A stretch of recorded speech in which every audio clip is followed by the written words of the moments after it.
Muy buenos días, mi nombre es Derly Marmolejo Córdoba. Y mi nombre es Luz Dari Aranda Victoria. El día de hoy les vamos a hablar sobre unas teorías administrativas que las hemos aplicado a una empresa del sector de vigilancia privada. La primera teoría de la que les vamos a hablar es la propuesta por Frederick Taylor llamada la teoría de la administración científica, que busca la eficiencia de todos los trabajadores mediante la racionalización del trabajo. La teoría tuvo dos periodos. En el primero se establecieron 4 principios. El primer principio fue sustituir el método empírico por el científico. En esta empresa lo hemos aplicado de la manera en que los vigilantes tienen que mirar constantemente los monitores y dar rondas cada 10 o 15 minutos. Esto se ha convertido en un método científico, ya que es constante.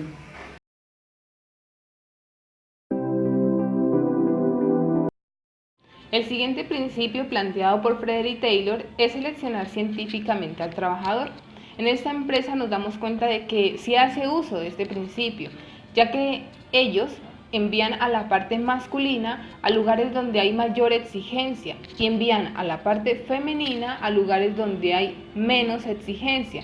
Un ejemplo de ello es que a los hombres mandan a centros comerciales bastante grandes, mientras que a las mujeres las mandan, por ejemplo, a oficinas, claro, que requieren menos exigencia. Pero no solamente esto, sino que también escogen a personas con capacidad de liderazgo, con capacidad de solucionar problemas para que se conviertan en supervisores. El tercer principio de Taylor se basa en el entrenamiento para llegar al perfeccionamiento. En esta empresa lo aplican de la manera en que los posibles nuevos trabajadores son sometidos a un mes de inducción en el que van a estar acompañados por su supervisor y un compañero antiguo, esto con el fin de medir sus capacidades y habilidades en este entorno laboral y que les permita desarrollar técnicas que sean para más eficiencia en el trabajo. El último principio del primer periodo de Taylor se llama mantener una buena relación entre obreros y patrones. Los empleados deben mantener un alto enfoque humanístico entre todos los empleados para mantener un entorno agradable, generar un entorno donde todos se sientan bien y trabajen por un mismo objetivo. El segundo principio es el estudio de la fatiga humana. Para esto es necesario la elaboración de las rutas, ya que sin ellas los vigilantes pueden tomar otras rutas más largas, se van a cansar más y en consecuencia van a generar un desperdicio de tiempo. Por otro lado, el trabajo en cuanto a las rondas puede ser turnado con el otro compañero. Se sabe que una labor más que tiene el vigilante puede ser abrir y cerrar portones. Entonces, en este caso, los puestos de control de los vigilantes deben de quedar junto al portón para evitar desperdicios de tiempos en desplazamientos largos, etc. El siguiente principio es la división del trabajo y especialización del operario. En la empresa hay diferentes divisiones. Encontramos primeramente al gerente, al administrador, al contador, a recursos humanos, secretaria, supervisor general, supervisores menores y también encontramos, por supuesto, a los vigilantes. Como sabemos, cada departamento de los antes ya mencionados cumplen con diferentes especializaciones. Por ejemplo, el gerente es la cabeza mayor de toda la empresa, es quien se encarga de decidir si una decisión debe o no ser tomada. Por consiguiente, tenemos el administrador, el cual es el encargado de cumplir las decisiones del gerente, delegando diferentes funciones entre los departamentos. También tenemos a la secretaria, la cual es la encargada de todo el papeleo de la empresa y de la atención al cliente y por supuesto a los diferentes trabajadores de la empresa. También tenemos a recursos humanos, el cual sus funciones son nómina, seguridad social y entre otras actividades. Tenemos al supervisor general, el cual es el encargado de dirigir y controlar a los supervisores menores. Y los supervisores menores, a su vez, se encargan de delegar funciones a los vigilantes. El siguiente principio es llamado diseño de cargos y tareas. Es un poco parecido al anterior. Como lo había dicho, estos departamentos tienen diferentes responsabilidades por cumplir, diferentes tareas que les han sido asignadas en el proceso en el que fueron contratados. Son ellos los que tienen que darle cuentas al administrador, son ellos los que tienen que cumplir sus responsabilidades y cualquier falencia cae sobre sus hombros.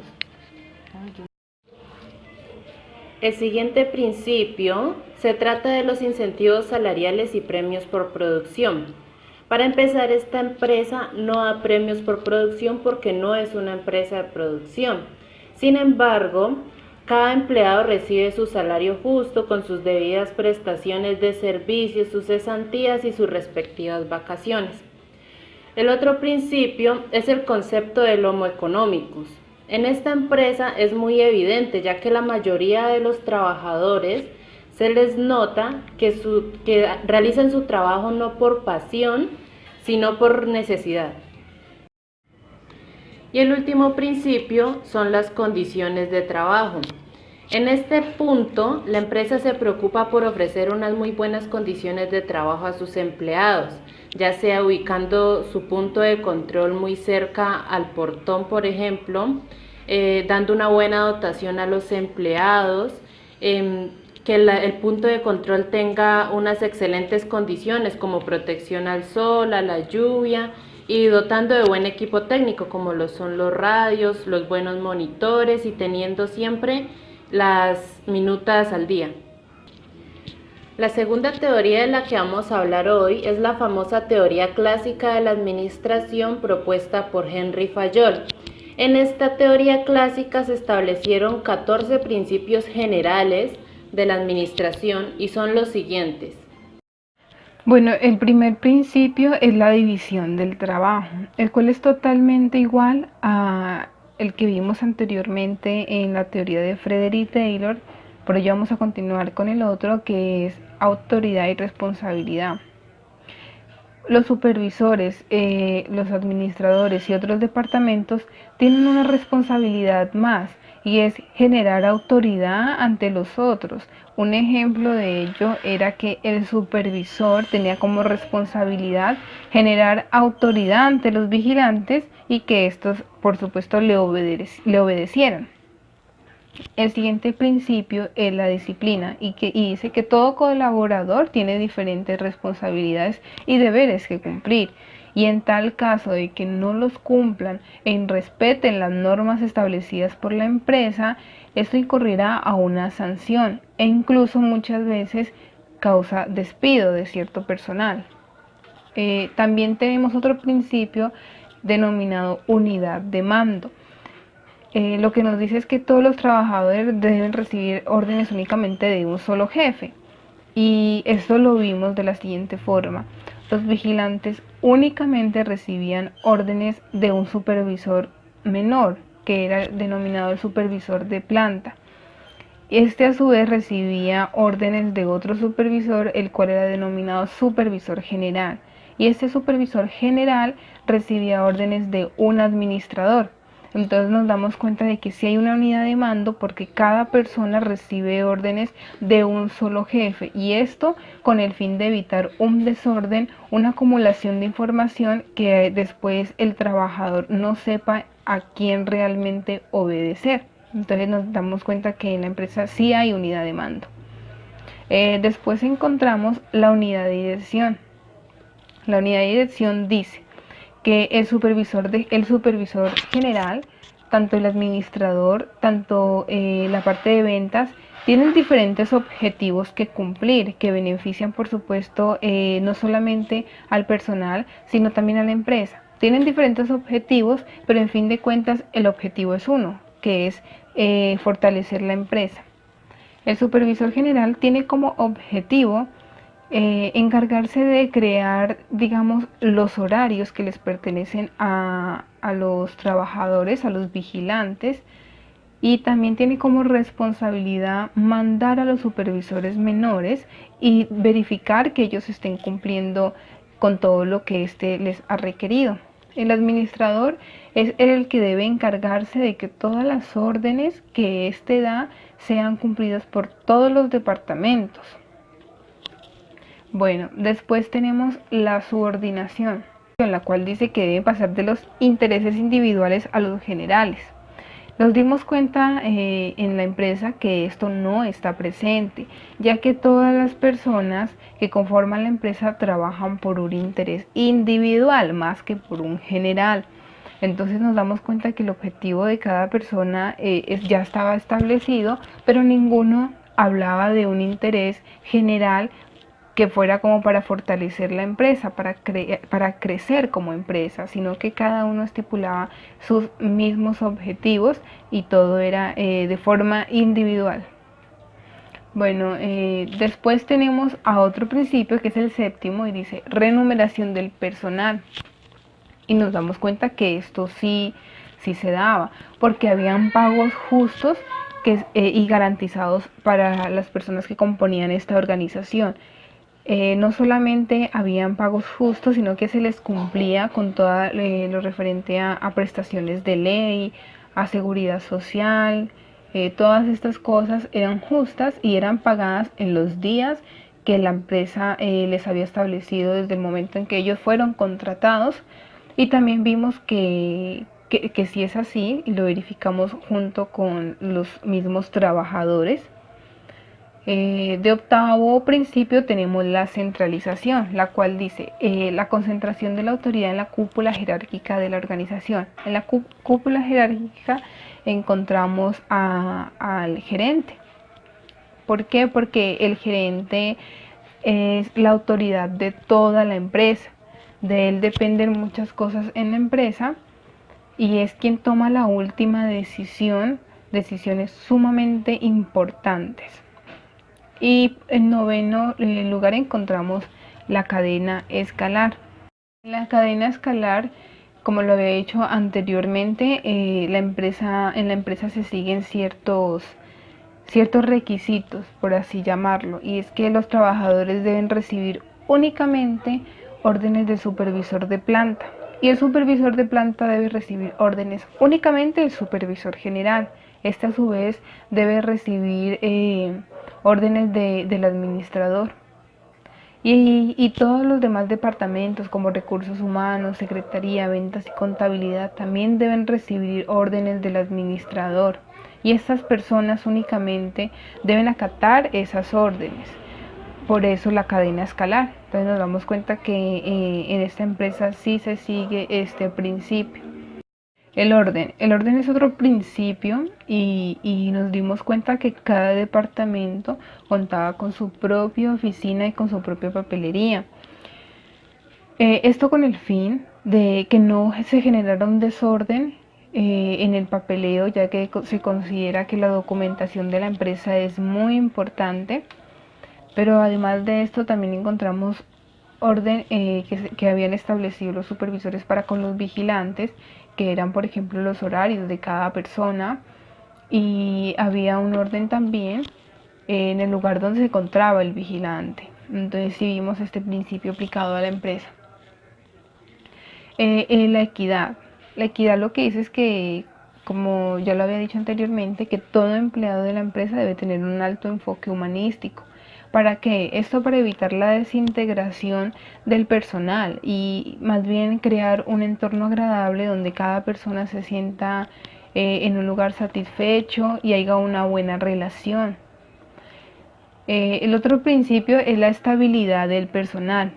La empresa evita rotar al personal a diferentes lugares de trabajo, teniendo en cuenta la importancia de que el trabajador se familiarice con el lugar, lo conozca y se sienta bien.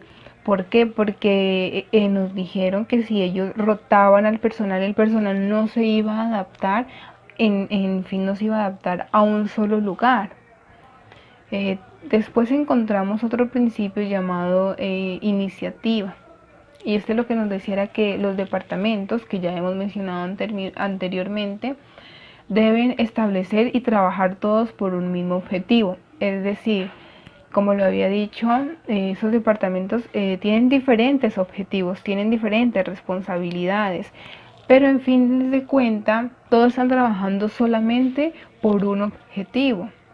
Otro principio es llamado iniciativa y dice que los departamentos que hemos mencionado anteriormente deben establecer y trabajar por un mismo objetivo. Como lo habíamos dicho anteriormente, esos departamentos tienen diferentes responsabilidades, pero en últimas todos están trabajando por un mismo objetivo. Y esto lo mirábamos más que todo en los departamentos más cercanos a la empresa, como ventas, contabilidad, secretaría, recursos humanos, más que en los vigilantes, porque como lo habíamos dicho mucho antes, los vigilantes tendían más a trabajar por su bien que por un interés general. Y el último principio es llamado espíritu de equipo. Ese es un factor muy importante para la empresa. Por ello, ellos han implementado, digamos, unas actividades como método de integración. Y estas son, por ejemplo, el Día del Padre, el Día de la Madre, el Día del Niño y, por supuesto, el día más importante para ellos, que es el Día del Vigilante. Y esto con el fin de fortalecer las relaciones interpersonales dentro de la empresa y así obtener un mayor rendimiento dentro de ella. Estos son los 14 principios que Henry Fayol nos ha planteado y estos son de la forma en que la miramos en esta empresa de vigilancia. A continuación vamos a seguir con otra teoría, que es la teoría de Elton Mayo. La siguiente teoría es la propuesta por Elton Mayo y se trata de la teoría de las relaciones humanas. Esta teoría surge en oposición a las teorías de Taylor y Fayol, debido a que ésta se basa en enfoques más humanísticos y en las relaciones humanas, entre otros conceptos. Elton Mayo realizó un estudio de diversos conceptos. El primero es la motivación de los trabajadores por medio de estímulos.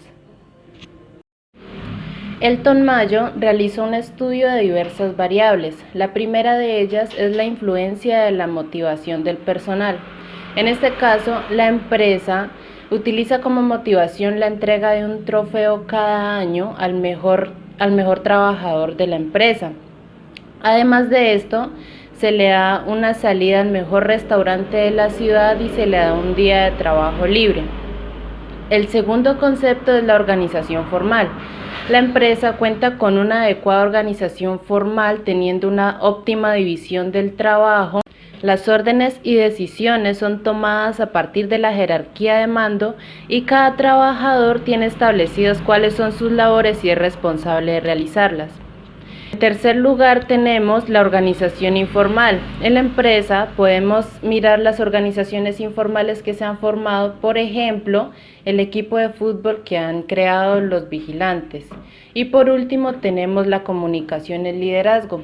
En esta empresa es muy importante que todos los empleados tengan altas capacidades de comunicación debido a que se pueden presentar muchas novedades en la empresa.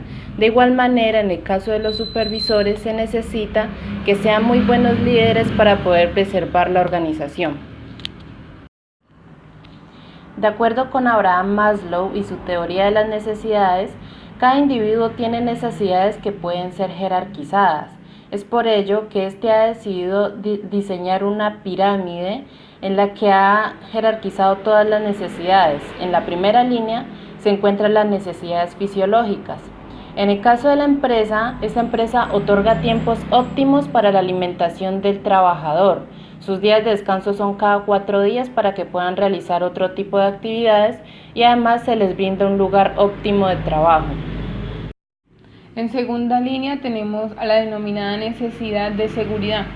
En esta parte los trabajadores cuentan con un seguro de vida. La empresa realiza la respectiva afiliación a los trabajadores a la caja de compensación y con esto ellos pueden obtener beneficios como por ejemplo estudios, implementos escolares, subsidios de vivienda, incentivos económicos para sus hijos, porque recordemos que estos beneficios no solo son para el trabajador, sino también para su familia. La siguiente necesidad es la necesidad de afiliación.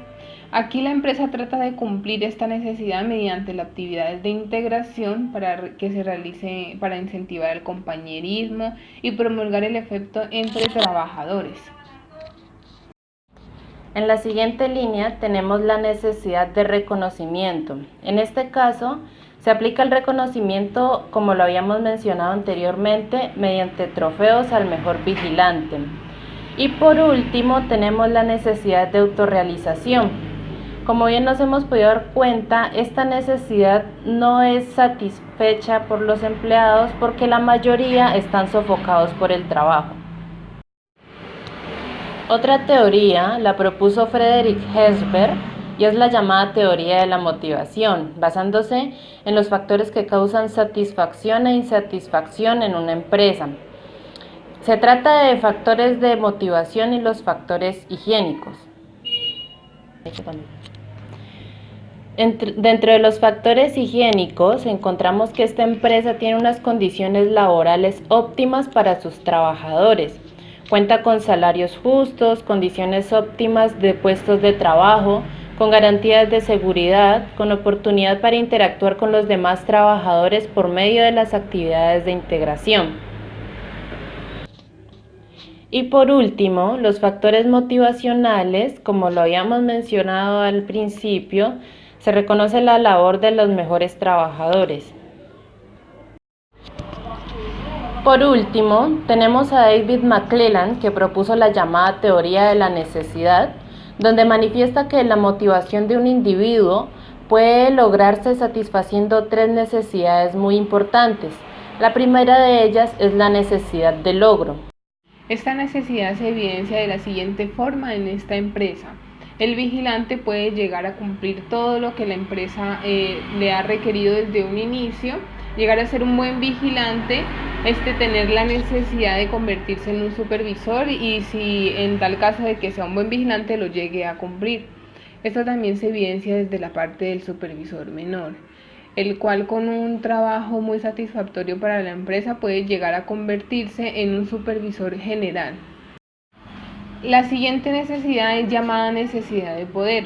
En esta empresa lo pudimos ver mucho con los supervisores menores, los cuales tenían, digamos, como objetivo convertirse en supervisores generales. Entonces, en los supervisores menores había una necesidad y era esta, tener poder convirtiéndose en un rango más alto que era supervisor general.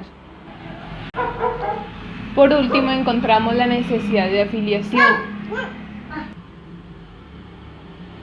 la cual más que satisfacer una necesidad de poder, una necesidad de logro, lo que busca es que se cree un entorno más agradable entre los compañeros.